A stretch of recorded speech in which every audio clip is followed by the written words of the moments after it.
વિદ્યાર્થી મિત્રો કેમ છો? હું છું પ્રજ્ઞા ઝણકાટ. આપનું લર્ન વિથ પ્રજ્ઞામાં સ્વાગત છે. તો વિદ્યાર્થી મિત્રો આપણે ધોરણ 6 ચેપ્ટર નંબર 12 ગુણોત્તર અને પ્રમાણ માં ઉદાહરણ 1, 2, 3 નો અભ્યાસ કરી ચૂક્યા છીએ. તો હવે આપણે ઉદાહરણ નંબર 4 નો અભ્યાસ કરીએ. શું કહેવા માંગે છે? 6/4 ને સમાન હોય તેવા બે ગુણોત્તર આપો. मतलब કે 6/4 ને સમાન એ કઈ રીતે મળશે? કાં તો ગુણવાથી અથવા કાં તો ભાગવાથી મળશે. તો આપણે જોઈએ ગુણોત્તર બરાબર 6/4. એને આપણે બીજી કઈ રીતે લખી શકીએ? 6/4 લખી શકીએ?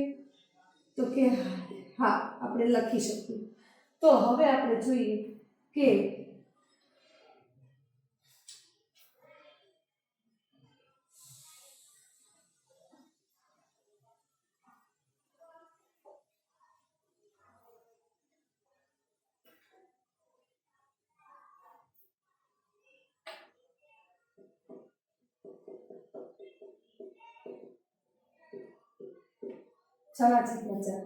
તો હવે હું જો અંશમાં 2 વડે ગુણું તો મારે છેદમાં પણ 2 વડે ગુણવા.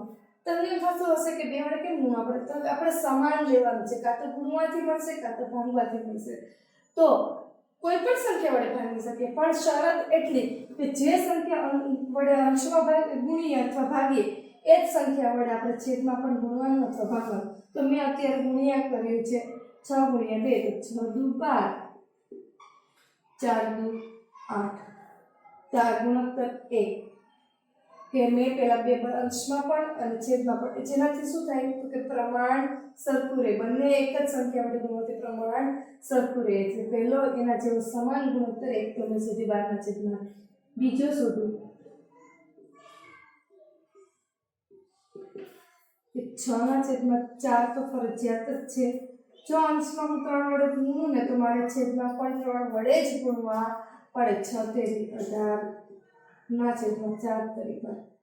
હવે ગુણવાથી શીખાઈ ગયું છે, તો હવે આપણે ભાગવાથી શીખી લઈએ. તો 6/4 ભાગ્યા આપણે લઈએ 2 પણ કરી શકીએ, કારણ કે બંને સંખ્યા કેવી છે? 12 બેકી. તો 6/2 3 અને 4/2 2. તો